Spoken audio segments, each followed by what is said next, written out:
Hi guys, welcome to my YouTube channel. Kindly subscribe, like, comment, and share our post. Okay, we are still on the story of Ruth. The last time we made a post, we spoke on the covering aspect. So today we'll be looking at the lessons in the story of Ruth herself. The story of Ruth is not just a love story. It's a story of quiet strength. And when I say quiet strength, I don't mean physical strength, I mean spiritual strength, because it takes spiritual strength for one to really love genuinely and be loyal, faith, like to have faith and trust in somebody. It takes a quiet strength for one to exhibit this quality, which Ruth portrayed in her story. And that alone, because of her loyalty, love, faith, and trust in God through her service to her mother-in-law, God wove her into his plans. And through her generation, Jesus came, the Savior of the world. So you see, whenever we are genuine in our actions towards the authority over us, God will be intentional in his actions towards us. He will weave us into his plans, just like he wove Ruth into his plans. Because it was through Ruth's generation that Jesus, the Savior of the world, came about. So this is an encouragement that when we are serving the authority over us, it could be your husband, it could be your parents, it could be your pastors, your elders, when you're serving them, serve them with genuine intention, genuine love, genuine loyalty, faith, and trust in them. Because whenever we do such things, whenever we portray such actions, God always brings something eternal through us. Like God will always do something great through us. So Ruth's story talks about the lady with good morals, the lady with that is not idle, the lady that is consistent with what she does. Take for instance, when they got back to the land of Israel, when they got back to their hometown, she didn't just go and sit down. She was submissive to her mother-in-law. She went to her to tell her that she needed to go work. If it was some persons, they might feel, okay, I'm a grand lady, what's the essence of telling this old woman I'm gonna work? They just go ahead and do what they want to do. But she went ahead, told her plans, and the mother-in-law gave her permission and blessed her. And that blessing that was commanded upon her through the authority over her began to pave ways for her, because when she got to the farm, the Lord ordered her step to Boaz's farmland. And from there, she told the workers she wants to work, and they granted her permission. And when Boaz himself got to the farm, he was attracted to her. He began to ask questions about her, and when he learned who she was, he made sure she was comfortable. He told his men that were working for him to make sure they make things easy for her, how they will position the product, the farm product, because that was the period of harvest. So that it will not be difficult for her to work on. He made sure she was well taken care of, and even when it was lunchtime, he invited her to eat with him. So he made sure she had extras, gave her some farm products so she doesn't go home empty-handed to her mother-in-law.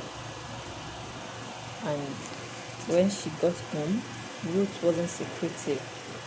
She was open. That is another lesson. Never try to be secretive when you are speaking to the authority over you. Try as much as possible to be open. So Ruth was open enough without hiding anything. She narrated all her encounters, at the farmland to the mother-in-law. And from there, from her narration, the mother-in-law could sense that she has already found favor in the sight of Boaz. So that was how she started trying to pave ways for her in order to get her settled maritally, because she knew this man is their near kinsman who is worthy and qualified to redeem Ruth. So she gave her instructions and how to go about them. So that is another lesson. Ruth takes instructions and obeys them diligently without trying to add her own or trying to help God in bringing things to pass. She just made sure she followed the instructions of the authority over her. The mother-in-law knows Boaz so well. She knows his activities. She knows where he lies down after he's finished eating and drinking. And that day was a party. They were holding a party to celebrate the harvest and all of that. So she told Ruth to go there wearing her best clothes and putting on nice perfume. Then when Boaz was done eating and drinking, when he lies down, let Ruth go and lie down under his feet and uncover his feet. Note that this wasn't an act of seduction or any form of immorality. It, according to their laws, it's a cultural significance. It's simply an act of humble submission, not sexual activity. It signals a readiness to marry and claim a right under the kinsman redeemer's principle, according to the law of Israel. It's also a sign of asking him to protect her and take care of her, and for Boaz to fulfill his duty to her as the near kinsman redeemer. So this act signifies humble approach, asking for our rights, seeking protection and provision. It's our right because that is the law. The near kinsman to the husband is supposed to redeem her, especially when the woman does not have any child for the husband before the husband dies. So the near kinsman marries her for her to give birth to a child for the dead husband, so that the man's name will not be wiped out of the face of the earth. So this was their way of life, and that was all Ruth was asking for. And Boaz understood that, because when he woke up, he was surprised to see someone sleeping under his feet, and he asked who she was. And when she said she was the one, she told him to please fulfill his duties to her, and he promised her that she should not worry, he would do the needful. So when he told her to cover her face and go back, that he would do the needful, it wasn't because they were trying to be secretive about anything. It wasn't because he was trying to hide her or hide anything from anybody. It's because Boaz understood that there was someone before him. There was a nearer kinsman, and after that kinsman, it's him. So he doesn't want it to look as if he was dragging something that was not meant for him with someone else. That was why he asked her to cover her face while she was leaving the threshing floor,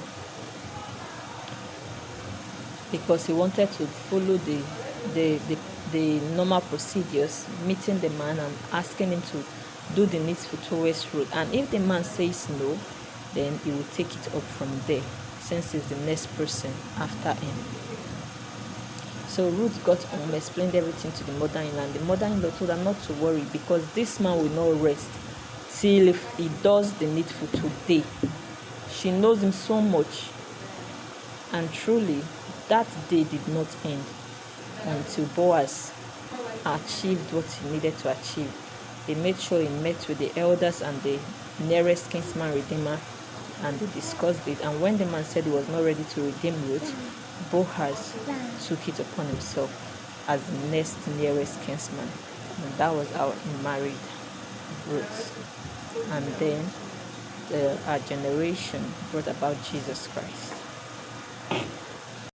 So always remember that loyalty brings about opportunities, pave ways for you, and puts you in positions you do not deserve.